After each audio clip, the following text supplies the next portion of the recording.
नमस्कार, स्वागत है आपका बिहार समाचार में। आज बिहार की गर्मा गर्म महत्वपूर्ण और ताजा खबरों पर बात करेंगे। आज के इस वीडियो में आज बिहार की बड़ी और सनसनी खबरों पर बात करने से पहले आपसे एक छोटी सी अनुरोध है, कृपया वीडियो को एक प्यारा सा लाइक अवश्य कर दीजिएगा। आपका लाइक करना ही हमारी मेहनत का फल होता है। बिहार सरकार ने बड़ा फैसला कर लिया है। देखिए, शराबबंदी कानून में छूट दी गई है कि बिहार में यदि कोई भी शराबी पकड़े जाते हैं तो अब वे जेल नहीं जाएंगे। अब बिहार में शराबियों को नीतीश सरकार ने बड़ा ऑफर दे दिया है। देखिए, जो दारू पीकर पकड़े जाएंगे और यदि वह शराबी ये बता देता है कि उसने कहां से दारू खरीद कर पिया है, यानी दारू बेचने का नाम यदि वह शराबी बता देता है, तो उन्हें छोड़ दिया जाएगा, उनको जेल नहीं होगा। देखिए, बिहार सरकार ने बड़ा ऐलान कर दिया है कि अब शराबियों को जेल नहीं भेजा जाएगा। शराब पीकर गिरफ्तार हुआ आदमी अगर ये बता देता है कि उसने शराब कहां से और किससे खरीदी है, तो सरकार उन्हें माफ कर देगी, उनको जेल नहीं होगा। और सुनिए, अगर उस छापेमारी में शराब बेचने वाला पकड़ा जाता है, मतलब जो शराबी ने जानकारी दी है वह सही होता है, तो शराब पीकर गिरफ्तार हुआ व्यक्ति को बाइज्जत छोड़ दिया जाएगा। देखिए, कुछ दिन पहले ही बिहार सरकार को माननीय सुप्रीम कोर्ट से फटकार लगी थी। सुप्रीम कोर्ट ने यह कहा था कि बिहार सरकार आखिर कर क्या रही है, इतने लोगों को शराब के मामले में आखिर जेल में क्यों ठूसा जा रहा है। तो अब बिहार सरकार ने बड़ा फैसला कर लिया है कि अब शराबियों को जेल नहीं होगा, बशर्ते उन्हें यह बता देना पड़ेगा कि उन्होंने कहां से शराब खरीदी थी। मुकेश सहनी ने बीजेपी के खिलाफ जंग का ऐलान कर दिया है। मुकेश सहनी ने बीजेपी से बगावत करते हुए कहा है कि वे भाजपा की सरकार नहीं बनने देंगे और साथ ही बिहार में भी सरकार गिरा देंगे। देखिए, बिहार में बीजेपी के सहयोगी मुकेश सहनी ने उत्तर प्रदेश की जनता से अपील की है कि आप लोग कृपा करके बीजेपी को वोट ना दें। तो वहीं कहा जा रहा है कि बिहार में नीतीश सरकार को गिराने की पूरी तैयारी मुकेश सहनी जी ने कर लिए हैं और अब तो मुकेश सहनी को किसी का भी डर नहीं है। मुख्यमंत्री नीतीश कुमार की मौजूदगी में मुकेश सहनी ने कह दिया है, यदि मेरी शर्त नहीं मानी गई तो मैं इस्तीफा दे दूंगा। मुकेश सहनी बोले हैं कि मेरे और मेरे पार्टी के नेताओं की जो मांग है सभी को पूरा करना होगा और यदि हमारी मांग नहीं मानी गई तो हम सरकार गिरा देंगे, हम इस्तीफा दे देंगे। बड़ी खबर है कि बिहार के 2022 का बजट पेश हो गया है और इस बार के बजट में 2,37,00,000 करोड़ का बजट पेश किया गया और इस बार शिक्षा को सर्वाधिक 39,000 करोड़ मिले हैं और किसानों की आय दोगुनी करने के लिए इस बार निर्यात नीति बनेगी। तो आखिर बिहार के बजट में इस बार कहां, किस क्षेत्र में कितना विकास होगा, आप ये जान लीजिए।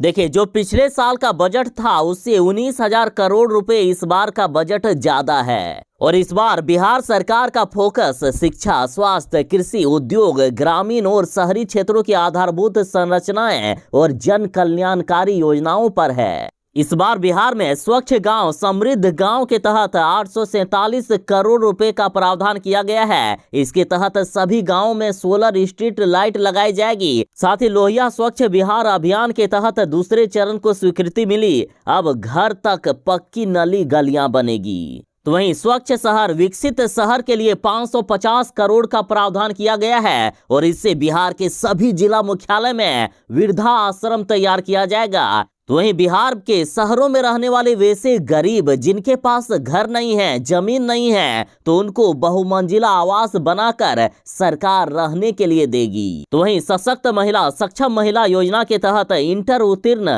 अविवाहित महिला को 25,000 और स्नातक उत्तीर्ण होने पर 50,000 रुपए महिलाओं को दिया जाएगा।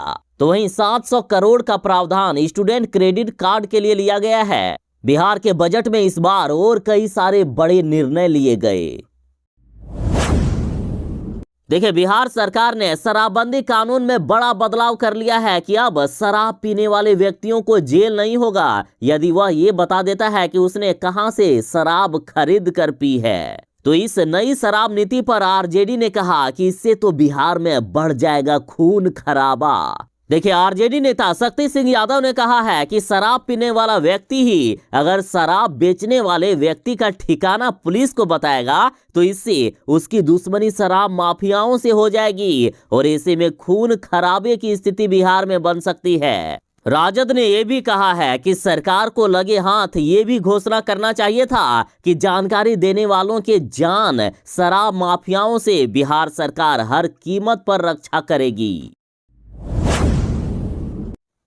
लालू तेजस्वी की पार्टी राजद ने कहा है कि बजट के नाम पर बिहार वालों को धोखा दिया गया है। राजद का कहना है कि बिहार के लोगों को नीतीश कुमार जी ने ठग लिए हैं। राजद को बिल्कुल भी नहीं पसंद आया है बिहार का बजट।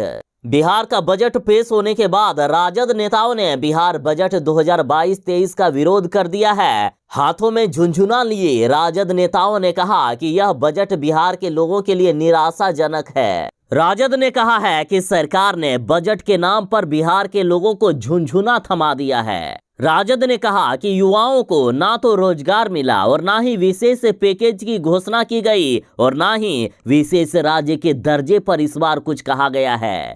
राजद ने कहा है कि बिहार में युवा रोजगार मांगते हैं तो उन्हें लाठी मिलती है, उनको नौकरी नहीं दी जा रही है। लेकिन बिहार सरकार के पास इतना पैसा है कि वे हेलीकॉप्टर से शराब जरूर ढूंढेंगे।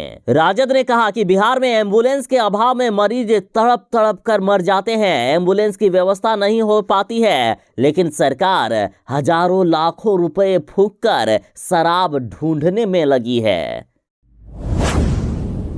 देख लीजिए, बिहार में बीजेपी नेता और उनके परिवार की करतूत। बीजेपी नेता के भतीजे पर यौन शोषण का आरोप लगा है और इस पर पप्पू यादव बोले हैं कि गुनहगार को बचा रही है बिहार सरकार।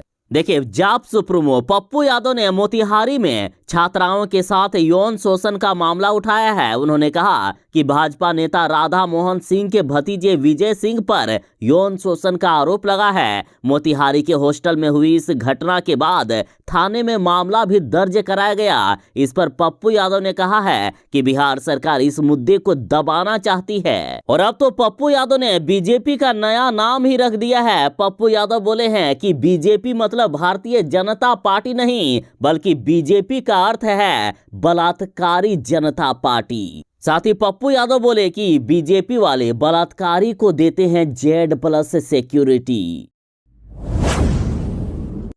यूक्रेन में जिस तरह से हमारे देश भारत की बहनों बेटियों के साथ बदतमीजी हो रही है, तो इस पर पप्पू यादव बोले हैं कि धिक्कार है बेशर्म मोदी सरकार को।